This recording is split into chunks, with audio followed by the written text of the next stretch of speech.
Hey guys, welcome to अभियान IAS academy. तो CUET का जो हमारा बायो का सेशन शुरू हुआ था उसका आज फर्स्ट चैप्टर है। तो हम स्टार्ट कर रहे हैं रिप्रोडक्शन इन ऑर्गेनिजम्स से।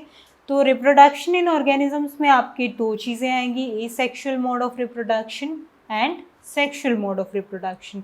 तो ये वाला चैप्टर हम दो क्लासेस में कवर करेंगे। आज की जो क्लास होगी उसमें हम कवर करेंगे asexual mode of reproduction and जो कल की क्लास होगी उसमें हम कवर करेंगे sexual mode of reproduction. Now starting from what is reproduction. Reproduction is the process जिससे एक जनरेशन से दूसरे जनरेशन तक कोई भी प्रोजेनी जाती है।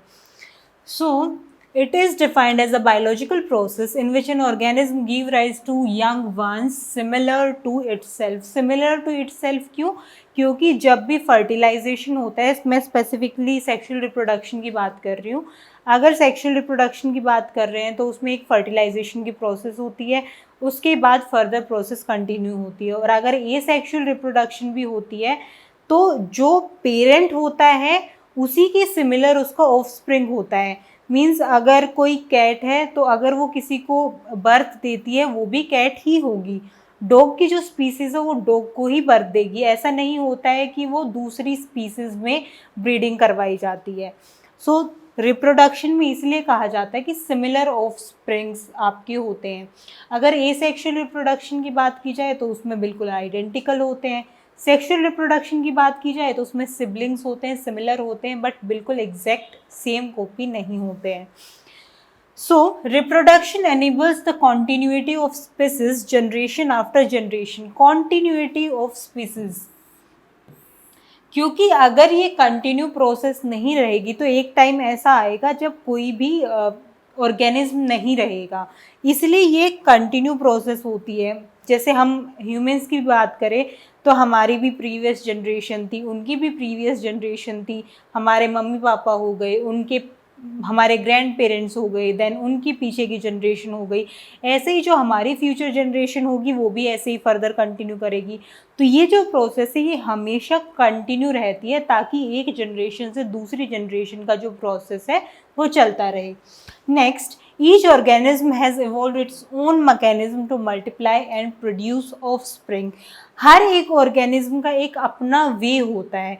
अगर प्रोकैरियोट्स हैं यानी कि प्री एग्जिस्टिंग है, दो टाइप के ऑर्गेनिजम्स होते हैं।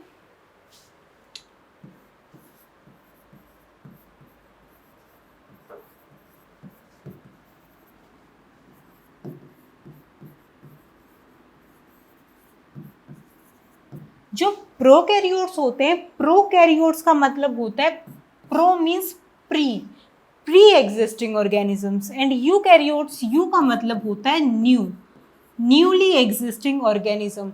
तो उसी के हिसाब से उनके सारे के सारे सिस्टम है, सिर्फ रिप्रोडक्शन नहीं, जो पूरी स्ट्रक्चर है, रेस्पिरेटरी सिस्टम है, सर्कुलेटरी सिस्टम है, वो उसी हिसाब से बना होता है। क्योंकि आपके जो प्रोकैरियोट्स होते हैं उसमें मोस्टली आपके यूनिसेलुलर ऑर्गेनिजम्स होते हैं और जो यूकैरियोट्स होते हैं उसमें मोस्टली आपके मल्टीसेलुलर ऑर्गेनिजम्स होते हैं। जो ये मैं बात बोल रही हूँ मोस्टली, तो मतलब उसका आप लगा सकते हो 99.9% अप्रॉक्सीमेटली। तो यहाँ पे क्या होता है कि क्योंकि प्रोकैरियोट्स यूनिसेलुलर होते हैं तो उनकी जो ऑर्गेनाइजेशन होती है वो भी सिंपल होती है, स्ट्रक्चर जो होता है सिंपल होता है। आप जेनेटिक मटेरियल की भी बात कर सकते हो, उसकी भी जो पूरी की पूरी कैरेक्टराइजेशन होती है वो सिंपल होती है। वहीं पे जो यूकैरियोट्स होते हैं वो आपकी जो उनका स्ट्रक्चर होता है वो कॉम्प्लेक्स स्ट्रक्चर होता है। तो जो सिंपल ऑर्गेनिजम्स होते हैं वो एक सिंपल वे में रिप्रोडक्शन करते हैं, जो कॉम्प्लेक्स ऑर्गेनिजम्स होते हैं वो कॉम्प्लेक्स वे में रिप्रोडक्शन करते हैं। जनरली अगर बात की जाए तो जो सिंपल ऑर्गेनिजम्स होते हैं उनमें एसेक्सुअल रिप्रोडक्शन होता है और जो ये सेक्सुअल रिप्रोडक्शन होता है वो कॉम्प्लेक्स ऑर्गेनिजम्स में होता है। नाउ एक चीज़ होती है कि जो आपकी रिप्रोडक्शन है वो आपकी एक फंडामेंटल प्रोसेस है। फंडामेंटल प्रोसेस का मतलब है कि फंडामेंटल इसको क्यों बोला गया है, क्योंकि देखा जाए तो रिप्रोडक्शन हर एक लिविंग ऑर्गेनिज्म का एक कैरेक्टरिस्टिक होता है। फंडामेंटल इसलिए इसको बोला गया है क्योंकि इसकी भी कुछ एक्सेप्शंस होती है। फॉर एग्जांपल म्यूल्स, वर्कर बीज या फिर स्टेराइल ह्यूमन कपल्स जो होते हैं they are not able to reproduce. So these are some exceptions that living organisms हो गए भी they are not able to reproduce. Next comes कि जो आपका लाइफ स्पैन है, जो रिप्रोडक्शन है, अब जो रिप्रोडक्शन है वो आपकी पूरी की पूरी लाइफ तो नहीं है, वो एक पार्ट है आपकी लाइफ का. जब बेबी बोर्न हुआ उसके बाद उसके फेज आएंगे, पहले उसकी इन्फेंसी होगी, देन उसका चाइल्डहुड होगा, देन उसकी एडोलसेंस यानी कि प्यूबर्टी की एज होगी जब हॉर्मोन्स जनरेट होना शुरू होते हैं, देन उसके बाद अडल्टहुड होता है. मोस्टली जो अडल्टहुड का फेज होता है वहाँ पे एक पर्टिकुलर फेज होता है जहाँ पे रिप्रोडक्शन का प्रोसेस होता है, and after that old age होती है. यानी कि एक पूरी लाइफ का एक छोटा सा फेज होता है रिप्रोडक्शन, जिसके बारे में अभी हम पढ़ रहे हैं. ये पूरी लाइफ की मैंने क्यों बात की, क्योंकि अगर CUET के एग्ज़ाम की बात की जाए तो स्पेसिफिकली जब NCERT की आप बुक देखोगे तो उसमें एक अलग से पूरा पेज है जिसपे सिर्फ डिस्क्राइब किया हुआ है आपका लाइफ स्पैन. और लाइफ स्पैन में ये नहीं है कि आपको उसकी डेफिनेशन या उसके फीचर्स, कैरेक्टरिस्टिक्स वगैरह पढ़नी है. यहाँ पे आपको एक पूरा पेज दिया हुआ है जहाँ पे कुछ कुछ ऑर्गेनिजम्स की, कुछ कुछ प्लांट्स की लाइफ स्पैन दी गई है कि इसकी कितनी लाइफ स्पैन है. तो लाइफ स्पैन क्या होता है कि फ्रॉम बर्थ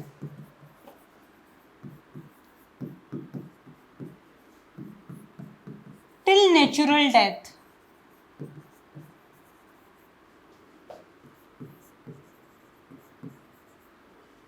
जन्म से लेके नेचुरल डेथ तक के बीच का जो फेज होता है वो होती है आपकी लाइफ स्पैन. अब हर इंडिविजुअल की, हर ऑर्गेनिज्म की अलग अलग लाइफ स्पैन होती है. तो वो जो लाइफ स्पैन है कि किसकी कितनी लाइफ स्पैन है वो आपके लिए बहुत ज़्यादा इम्पोर्टेंट है. तो आपको गो थ्रू करना है कुछ कुछ एग्जाम्पल्स कि इसकी कितनी लाइफ स्पैन है, इसकी कितनी लाइफ स्पैन है. स्पेसिफिकली जो NCERT की बुक में आपका दिया हुआ है, ये पूरा चार्ट दिया हुआ है कि एलिफेंट की कितनी लाइफ स्पैन होती है. इसमें से कुछ उन्होंने फिल कर रखे, कुछ उन्होंने फिल नहीं कर रखे हैं. फॉर एग्जाम्पल एलिफेंट की अगर बात करी जाए तो इसका आप अप्रोक्स लगा सकते हो 50 to 60. हालांकि वो 50 to 60 पूरा नहीं होता है, क्योंकि जैसे ह्यूमन की भी बात की जाए तो उनका जो एक एवरेज लाइफ स्पैन होता है वो कहा जाता है 100 साल. बट क्या कोई 100 साल जीता है? कभी किसी की 60, 70, 80, 90 ऐसे ही चलती रहती है. तो वैसे ही एलिफेंट का जो अप्रोक्स है वो है 50 to 60. Then comes two rows का कुछ 5 to 7 मंथ्स का होता है. ऐसे ही ये कुछ लाइफ स्पैन दे रखे हैं. बनाना ट्री की बात की जाए तो 25 साल होता है, काऊ की बात की जाए तो 20 से 25 साल होता है. तो ऐसे ही बरगद का पेड़ 200 साल होता है. वहीं पे अगर पीपल के पेड़ की आप बात करो, पीपल के पेड़ का तो बहुत ज़्यादा लाइफ स्पैन होता है, अप्रोक्सीमेटली 2000 ईयर्स. काऊ का 25 ईयर्स. तो मतलब कुल मिला के ये है कि जो लाइफ स्पैन वाला पेज आपको NCERT की बुक में मिलेगा ये बहुत इम्पोर्टेंट है. तो ये सारा का सारा आपको गो थ्रू करना है. तो हम चलते हैं अभी नेक्स्ट, टाइप्स ऑफ रिप्रोडक्शन. अब जो कि मैंने फर्स्ट स्लाइड में आपको बताया कि जो रिप्रोडक्शन होता है हर ऑर्गेनिज्म अपने हिसाब से करता है, हर ऑर्गेनिज्म में अलग तरीके का होता है. तो जो मेन टाइप है रिप्रोडक्शन की वो दो टाइप्स होते हैं. First is asexual mode of reproduction and second is sexual reproduction. अगर मेन डिफरेंस देखा जाए तो sexual reproduction is uniparental. Uniparental का मतलब होता है जहाँ पे एक पेरेंट की रिक्वायरमेंट होती है. वहीं सेक्सुअल रिप्रोडक्शन जो होता है वो मोस्टली बाय पेरेंटल होता है, जहाँ पे दो पेरेंट्स की रिक्वायरमेंट होती है. दूसरा जो मेन डिफरेंस है वो ये है कि एसेक्सुअल रिप्रोडक्शन जो है उसमें जो ऑर्गेनिजम्स होते हैं वो सिंपल स्ट्रक्चर वाले होते हैं, वहीं पे सेक्सुअल रिप्रोडक्शन में उनका स्ट्रक्चर जो होता है वो कॉम्प्लेक्स होता है. नाउ अगर इनके हम कुछ और डिफरेंस देखें, first a single parent is involved, जो मैंने बात की थी यूनिपेरेंटल.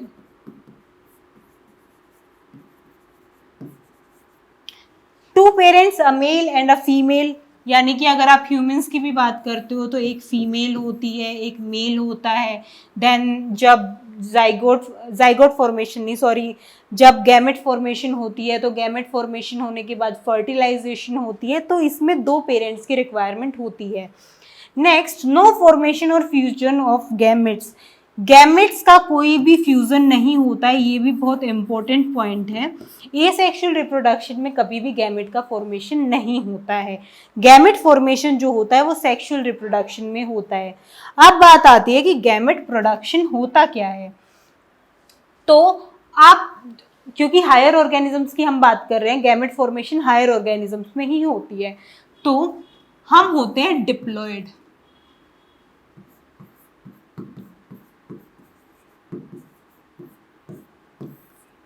डिप्लॉयड मतलब हमारे जो क्रोमोसोम्स होते हैं वो पेयर में प्रेजेंट होते हैं, यानी कि फीमेल्स में XX होता है तो मेल में XY होता है।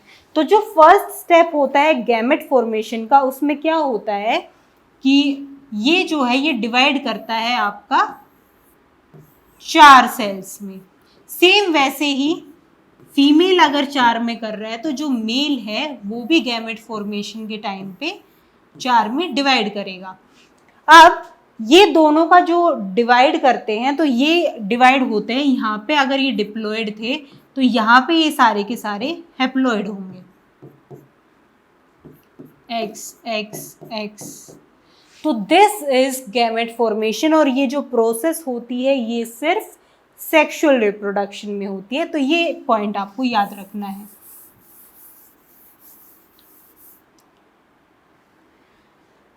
Next is involve mitosis division. वही है, माइटोटिक डिवीजन में एक सेल से 2 सेल में डिवाइड होते हैं, तो वो एसेक्सुअल में होता है। वहीं पे सेक्सुअल में मियोसिस होता है, जो मैंने बताया एक सेल से 4 सेल बनते हैं, जो अभी मैंने बना के दिखाया था, that is the type of meiosis. यहाँ पे डिप्लॉयड रहता है, यहाँ पे डिप्लॉयड से हैप्लॉयड में कन्वर्ट होता है। Next is individuals are genetically identical. अब क्योंकि एसेक्सुअल में एक ही ऑर्गेनिज्म डिवाइड होके 2 ऑर्गेनिज्म में कन्वर्ट होता है, तो वहां पे सेम जेनेटिक मटेरियल, क्योंकि न्यूक्लियस भी डिवाइड होता है अलॉन्ग विद दूसरी चीजें लाइक साइटोप्लाज्म एंड ऑर्गेनेल्स, तो न्यूक्लियस भी डिवाइड होता है। और न्यूक्लियस अगर डिवाइड होता है तो जो जेनेटिक मटेरियल है वो एग्जैक्टली सेम जाता है दूसरे भी ऑर्गेनिज्म में, इसीलिए वो होते हैं आइडेंटिकल और उनको कहा जाता है क्लोन। वहीं पे अगर सेक्सुअल रिप्रोडक्शन की बात की जाए तो यहाँ पे जो इंडिविजुअल्स होते हैं वो वेरिएशन शो करते हैं। जब जेनेटिक्स आप पढ़ोगे तो वहाँ पे आपको डिफरेंस समझ आएगा, आइडेंटिकल होने का, सिमिलर होने का, एंड वेरिएशन का, हेरिडिटी का, ये सारा डिफरेंस आपको वहाँ समझ आएगा। यहाँ पे कि एसेक्सुअल में आपके क्लोन बनेंगे, सेक्सुअल में they will be similar, they will be siblings, जैसे आपके भाई बहन है उनको सिबलिंग्स कहा जाता है, वो एग्जैक्ट आपकी कॉपी नहीं होते हैं। तो ये था difference sexual and asexual reproduction का। Next are the types of asexual reproduction, जो आज हम कवर करने वाले हैं। So asexual reproduction is clear कि एसेक्सुअल रिप्रोडक्शन में एक पेरेंट की रिक्वायरमेंट होती है, सिंपल ऑर्गेनाइजेशन होती है, ईजी होती है। ये स्टेप में पॉइंट में यहाँ बताना भूल गई, बहुत इंपॉर्टेंट है कि जो एसेक्सुअल रिप्रोडक्शन होती है वो आपकी ईजी प्रोसेस होती है, बट जो सेक्सुअल रिप्रोडक्शन है ये डिफिकल्ट होती है इन कंपैरिजन ऑफ एसेक्सुअल। क्यों? क्योंकि ये एक सिंपल प्रोसेस है और ये एक कॉम्प्लेक्स प्रोसेस है।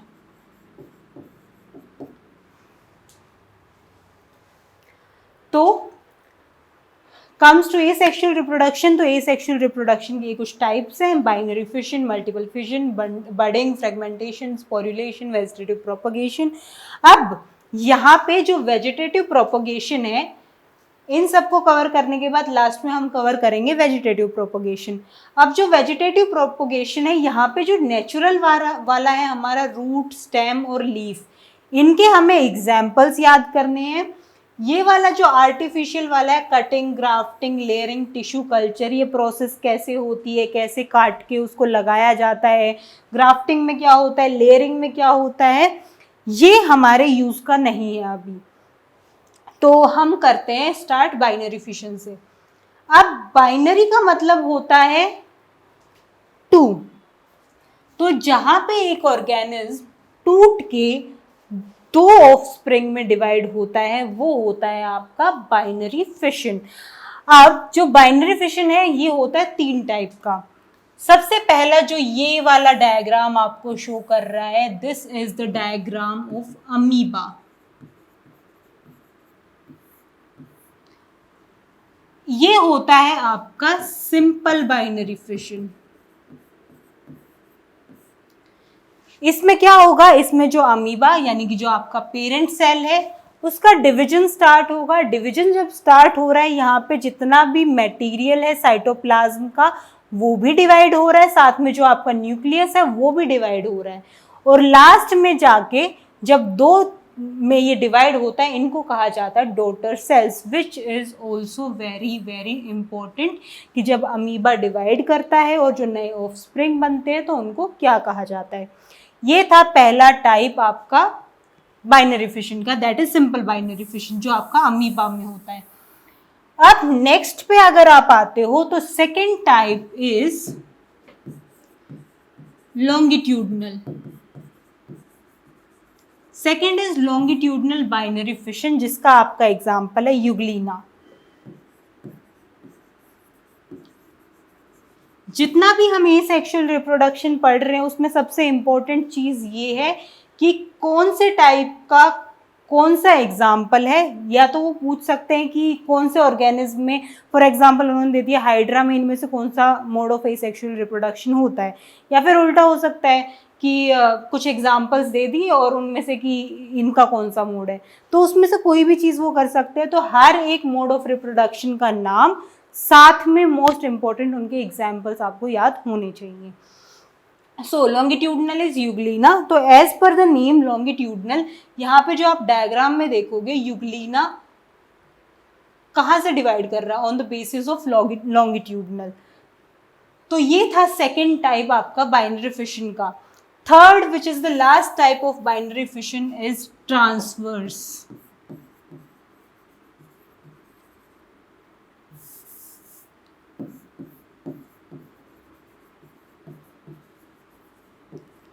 Transverse binary fission, transversely break down हो रहा है, इसका नए डॉटर सेल्स बन रहे हैं, और इसका एग्जांपल जो आप डायग्राम देख रहे हो दिस इज पैरामीशियम।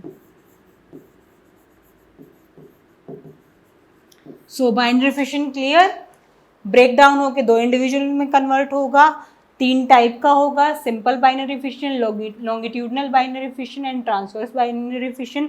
सिंपल का एग्जांपल है अमीबा, लॉन्गिट्यूडनल का एग्जांपल है यूग्लिना एंड ट्रांसवर्स का एग्जांपल है पैरामीशियम। सो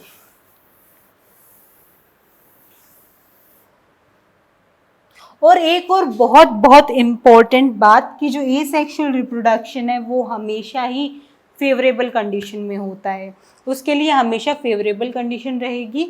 सिर्फ जो मल्टीपल फिशन का एग्जाम्पल होता है वो जब अमीबा में जब मल्टीपल फिशन होता है वो सिर्फ इसीलिए होता है कि जब अनफेवरेबल कंडीशन होती है, तो अनफेवरेबल कंडीशन में क्योंकि वो बाइनरी फिशन नहीं कर पाता तो वो अपने चारों तरफ सिस्ट की लेयर बना लेता है जो कि 3 लेयर्स होती हैं। फॉर एग्जाम्पल ये एक अमीबा था, इसको रिप्रोड्यूस करना है बट फेवरेबल कंडीशन नहीं है, अगर फेवरेबल कंडीशन होती तो ये सिंपल अपना बाइनरी फिशन कर लेता। तो अब ये क्या करेगा, ये अपने चारों तरफ 3 लेयर्स बना लेगा, और ये जो लेयर बनाने की प्रोसेस होती है, जो सिस्ट ये बना रहा है, इसको कहा जाता है इस प्रोसेस को एनसिस्टेशन, विच इज वेरी इंपॉर्टेंट। तो ये प्रोसेस होती है एनसिस्टेशन। अब यहाँ पे क्या करेगा, अमीबा ग्रो होता रहेगा।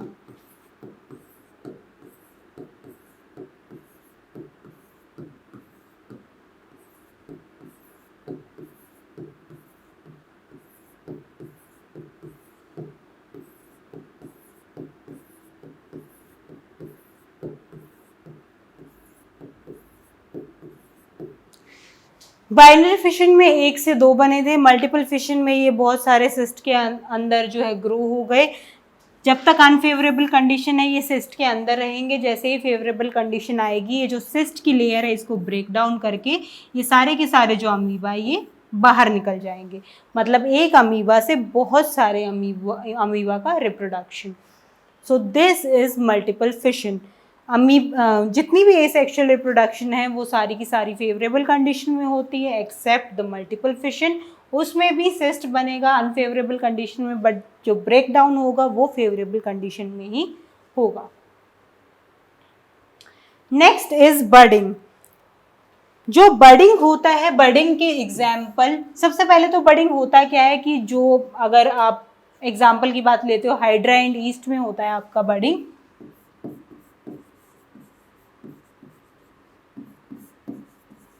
तो क्या होता है, सबसे पहले एक बड फॉर्मेशन होती है जैसे इसमें हुई है, ये यहाँ पे बड फॉर्मेशन स्टार्ट हुई। नेक्स्ट वाले में इस बड ने ग्रो करना शुरू किया, फिर जब ये फुल्ली ग्रो हो गई तो वहां पे जाके ये यहाँ से डिटैच हो गई। मतलब अगर ऐसे है तो स्टार्टिंग में एक बड बनना शुरू होगी, उसके बाद जब ये बड पूरी तरह से ग्रो हो जाएगी तो ये अलग से रहेगा और ये बड जो है ये यहाँ पे ग्रो करना शुरू कर देगी, यानी कि एक नए ऑर्गेनिज्म की फॉर्मेशन। This is budding. और ये किस किस में होती है, hydra and east. Next is fragmentation. Fragmentation जैसे नाम से पता चल रहा है, इसका एग्जाम्पल है स्पायरोगेरा। फ्रेगमेंटेशन में क्या होता है, स्पायरोगेरा जो होता है वो फ्रेगमेंट्स में डिवाइड होके फर्दर दूसरे ऑर्गेनिजम्स में ग्रो हो जाता है। आपको प्रोसेस याद नहीं करनी है कैसे हो रहा है, क्या हो रहा है, कहाँ से बड निकल रही है, कहाँ से फ्रेगमेंट्स हो रहे हैं, आपको याद रखना है नाम और उनका एग्जाम्पल। Next is regeneration. अब जो रीजनरेशन है ये एसेक्सुअल रिप्रोडक्शन का टाइप नहीं है।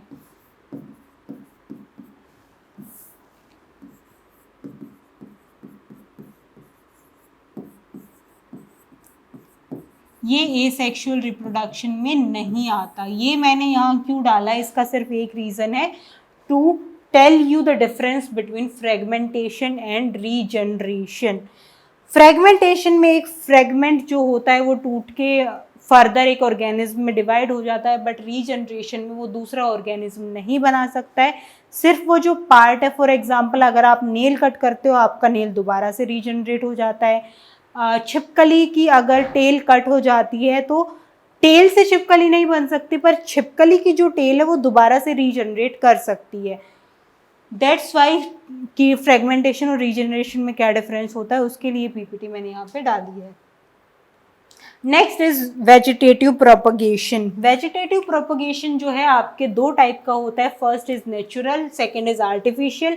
जब हमारा स्टार्ट हुआ अभी लेक्चर तब मैंने बताया था कि जो आपका आर्टिफिशियल है आपको सिर्फ उसके नाम याद रखने हैं, और जो आपका नेचुरल प्रोसेस है उसमें उसके क्या क्या एग्जाम्पल्स है आपको वो याद रखने हैं, स्पेसिफिकली स्टेम्स और लीव्स के। तो स्टेम्स में आता है आपका underground, rhizome, tuber, bulb, corm, sucker and subaerial. अगर आप स्टेम्स की बात करते हो उसमें आपका रनर, ऑफसेट और स्टोलन आता है। अब यहाँ पे एग्जाम्पल भी पूछे जाते हैं कि किससे कौन सा जो है वो मीन्स कि अगर बल्ब के थ्रू हो रहा है तो उससे कौन सा वेजिटेबल हो रहा है। तो यहाँ पे जो वेजिटेटिव ऑर्गन्स है जैसे रूट, स्टेम, लीव्स, इनके कुछ एग्जाम्पल्स दे रखे हैं। जैसे गार्लिक है वो किसका टाइप है, बल्ब्स का। पोटैटो किसका टाइप है, ट्यूबर्स का। राइजोम्स जिंजर और टर्मरिक में आता है। तो ये कुछ एग्जाम्पल्स दे रखे हैं और ये सारे के सारे एग्जाम्पल्स बहुत इम्पोर्टेंट हैं। नेक्स्ट आपका जो अभी लास्ट बचा है that is sporulation. Last is sporulation. इसको आप बोल सकते हो स्पेशल टाइप ऑफ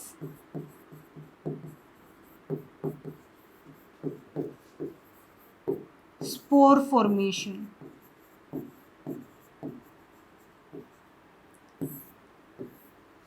यहाँ पे भी आपको ज़्यादा कुछ नहीं, बस नाम याद रखने हैं। जैसे जू स्पोर्स हैं और उसके बाद कोनिडिया है, जूस्पोर्स और कोनिडिया में क्या डिफरेंस होता है? जूस्पोर्स जो होते हैं वो मोटाइल होते हैं, उनकी कुछ इस टाइप की शेप होती है ऐसे करके, और उसमें फ्लैजिला होते हैं, और फ्लैजिला अगर है तो ऑब्वियसली वो मोबिलिटी के लिए ही होते हैं, तो मोटाइल होते हैं। और जो कोनिडिया होते हैं वो मोटाइल नहीं होते हैं। तो ये था पूरा का पूरा आपका एसेक्सुअल रिप्रोडक्शन का यूनिट। जो कल अभी हमारा स्टार्ट होगा वो होगा हमारा सेक्सुअल रिप्रोडक्शन इन ऑर्गेनिजम्स। तो यहाँ पे आपको जो जो इम्पोर्टेंट है वो बता दिया है, कुछ डिफ़िकल्ट नहीं है। जब एक बार आप पढ़ोगे उसके बाद आपका ये रिवाइज करने का 5 मिनट का काम है। तो हम मिलेंगे अब आपसे नेक्स्ट क्लास में with the unit sexual reproduction in organisms. तब तक के लिए अपना ध्यान रखिए। Thank you.